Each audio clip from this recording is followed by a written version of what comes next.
ঠিক আছে না? চলো আমি জানার শেষে আচ্ছা আমার ভোট দিয়ে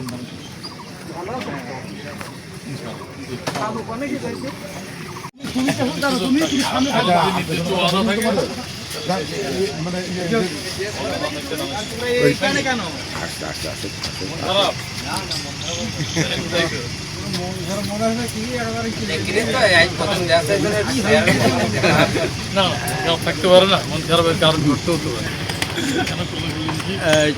ভোট ব্যাংক, একটা হচ্ছে প্রতীকের ব্যালট বা মার্কার ব্যালট, আর একটা হচ্ছে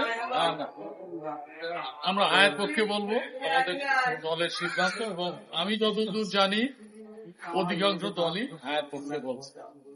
এই হায়ের পক্ষটা একটু সংক্ষেপে ব্যাখ্যা করে দিই। মানে হলো সংস্কারের পক্ষে। অনেকগুলো সংস্কারের বিষয় আছে, এত বিস্তারিত আলোচনা করার সুযোগ নাই।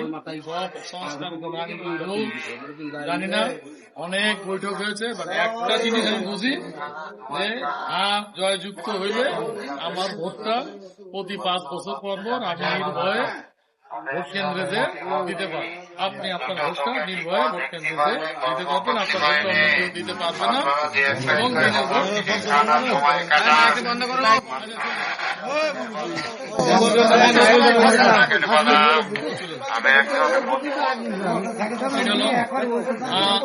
ভোট দেওয়ার একটা ফলাফল, সেটা এটা লাগবে এই জন্য যে আমরা প্রতি 5 বছর পর পর যে জনগণ যে রাষ্ট্রের মালিক, দেশের মালিক, এটা প্রমাণ করার জন্য আমাদের একটা ইনস্ট্রুমেন্ট, একটা অস্ত্র লাগবে।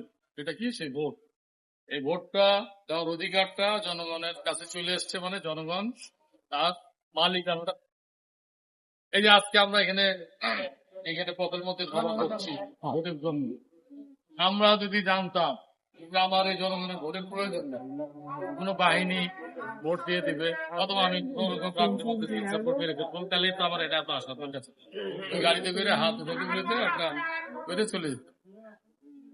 আমরা বিভিন্ন প্রতিশ্রুতি দেব, সেই প্রতিশ্রুতি অনুযায়ী আমরা কাজ করার চেষ্টা করব। যদি সেই প্রতিশ্রুতি অনুযায়ী কাজ না করি, 5 বছর পর আমি আমার দলের লোক যখন আসবেন তখন বলবেন যে তোমরা এই বলছিলা, এগুলো তোমরা রাখো, তোমাদের ভোট দেবে। এটা হলো আপনার অধিকার, আপনার মালিকানা। আপনি এখানে আমি যারা আছেন, আমি এখানে সাধারণ ভোটার খুব কম আছেন। এখানে সবাই অভিজ্ঞ লোক, নেতা, কর্মী, সমর্থক, সাধারণ ভোটাররা থাকতে পারে। এটা হলো সবচেয়ে বড় বিষয়। এর চেয়ে বড় বিষয় যেটা, সেটা হচ্ছে আমাদের দলের সিদ্ধান্ত। আমি আশা করব অন্যান্য দলও একই জায়গায়